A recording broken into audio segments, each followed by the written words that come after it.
Family dinners were supposed to bring people together. That night, however, ours became the scene of betrayal. We all sat around the oak dining table, the one my father always bragged had been in the family for 3 generations. The food was warm, but the air was cold, thick with unspoken tensions. My sister, Claire, sat opposite me, eyes burning with the same hostility she had shown for years. It started with a small disagreement, something petty, about money and responsibility. I thought it would fade as usual, with a few harsh words and silence. But this time, Claire exploded. In a flash, her palm struck my cheek.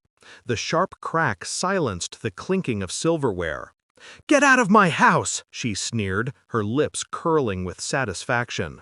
I looked at my parents.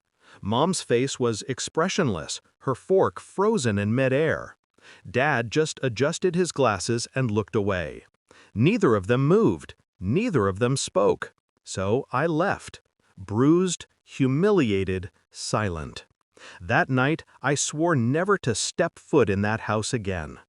Days passed. My phone stayed silent. Not once did Mom or Dad call to check on me. Not once did Claire apologize. I realized something painful, that family bonds mean nothing if respect is missing. But a week later, everything changed. I was sipping coffee on a rainy morning when my phone lit up.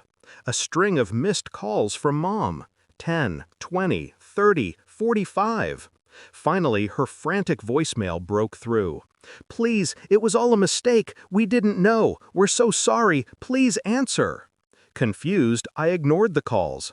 Then my neighbor texted me a picture. My parents' doorstep, where a package sat.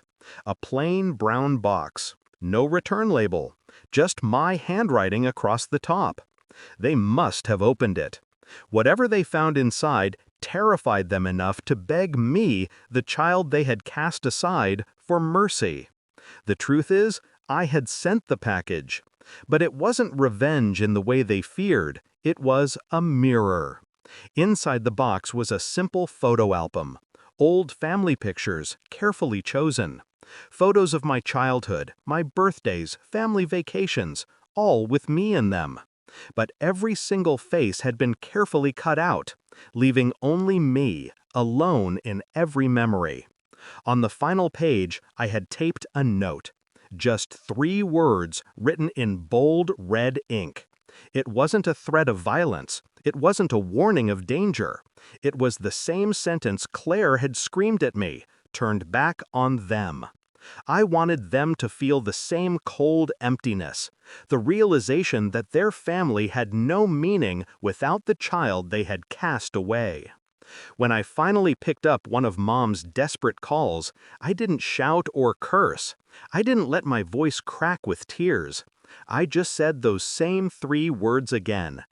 "Get out, now." And then I hung up. That night, I sat by the window and let the rain patter against the glass. For the first time in years, I felt free. Not because I had hurt them, but because I had shown them the truth. Family isn't defined by blood. It's defined by love, respect, and loyalty. And when those are gone, all that's left are strangers who happen to share a last name. They had cast me out, thinking I was the weakest link. But in the end, it was they who were left standing in the ruins of their broken home, begging for forgiveness that would never come. Sometimes the cruelest revenge isn't violence, it's silence. And in that silence, they finally heard what I had been screaming for years without ever saying a word.